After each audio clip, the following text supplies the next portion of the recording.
алар үлгүлөрүн алып таанышып.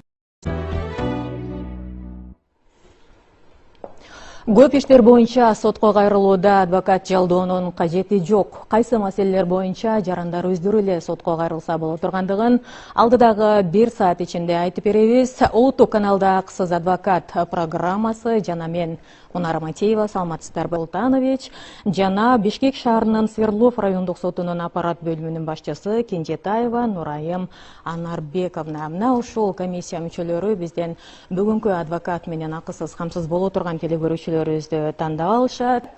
Жарандар кайсы иштер боюнча адвокатсыз эле сотко кайрыла алышат? Жарандар баардык жарандык жана административдик өндүрүшүндө карала турган иштер боюнча адвокаттын жардамысыз катышууга, арыздар менен кайрылууга укуктуу. Адвокат кызматын жалдоого милдеттүү эмес жарандар. Ошондой эле кайрылаарда жарандык жана административдик мыйзамдардын жоболорун сактоого милдеттүү жарандар. Ал кандай жоболор? Алар эми жарандык процесстик кодекс мыйзамына ылайык компьютер аркылуу жазылган арыз менен кайрылуу. Демек кол менен жазып кайрылганга болбойт. Болбойт. Жана ар кандай категорияларга тиештүү госпошлина, мамлекеттик алым төлөнөт. Жана ал арызында көрсөтүлүп аткан жагдайларга доказательстволорун, далилдерин сөзсүз түрдө ал арызга прикладывать этиш керек да. Мына ушул сиз айтып аткан жарандык жана административдик иштер боюнча өздөрү эле кайрылса болот деп атпайсызбы? Ошону жарандарга түшүнүктүү болуш үчүн биздин телегөрүүчүлөргө чечмелеп айтып берип койсоңуз, баарын болбосо дагы кайсы бир эң актуалдуу жарандар көп кайрылган иштер боюнча, мисалы ошол эле үй бүлөдөгү талаш тартыш. Ооба, сиз абдан туура айттыңыз.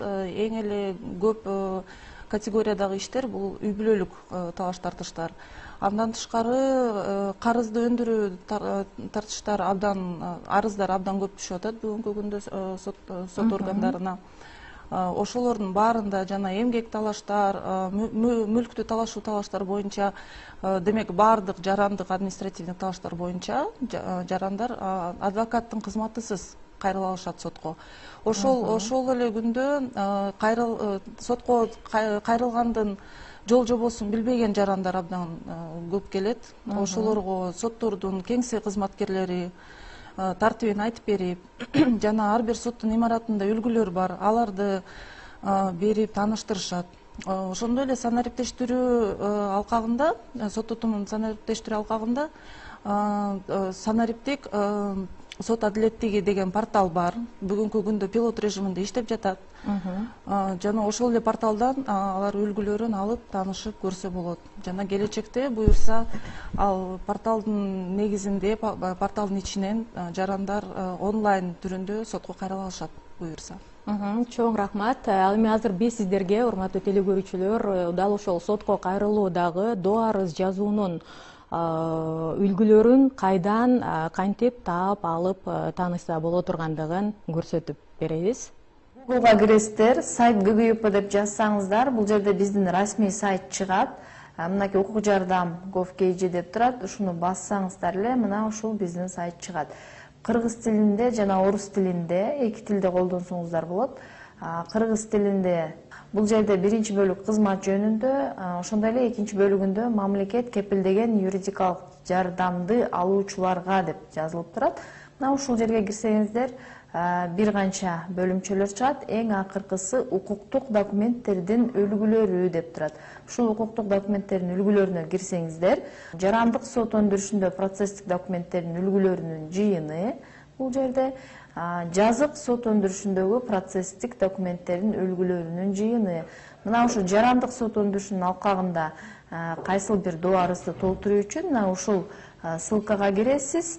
Бул жерде кирсеңиздер, автоматтык түрдө сиздерге жүктөлүп калат. Мына ушуну бассаңыздар, жүктөлгөн жерин. Бул жерде мынакей сборник турат, атайын топтом. Бул жерде түшүндүрмө кеткен. Ал эми мынакей 5 барагынан башталат да доо арыз жазылат. Бул ажырашуу боюнча доо арыз. Мынакей бардыгы бул жерде көрсөтүлүп турат.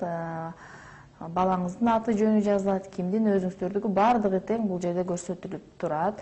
Мынакей өтүнүч каттар кандай жазылат, бардыгынын үлгүлөрү ушул жерде көрсөтүлгөн. Андыктан урматтуу мамлекет кепилдеген юридикалык жардамды алуучулар, мына ушул жерлерге кирип сиздер укуктук документтердин үлгүлөрү менен таанышып, ошондой эле керектүү документти өзүңүздөргө жүктөп алып, сотко кайрылууга же укук коргоо органдарына кайрылууга колдонсоңуздар болот. Мына ушундай доо арыз жазуунун үлгүлөрү бардык сот органдарынын өздөрүндө дагы бар, туурабы? Канча тилде алар? Сөзсүз расмий жана мамлекеттик тилде көрсөтүлгөн үлгүлөр бар. Жарандар кайрылып сураса аларга берип, Мисалы үчүн Свердлов райондук сотунда ал фойеде эле стенд бар. Ал жакта бардык болбосо да көбүнчө арыздардын, өтүнүчтөрдүн үлгүлөрү бар. Чоң рахмат. Урматтуу телекөрүүчүлөр, мынакей биз бүгүн ошол сиздер бизге көп кайрылган көйгөйлөр боюнча алар тууралуу сотко өзүңүздөр эле кайрылсаңыздар болот деген теманы көтөрүп атабыз.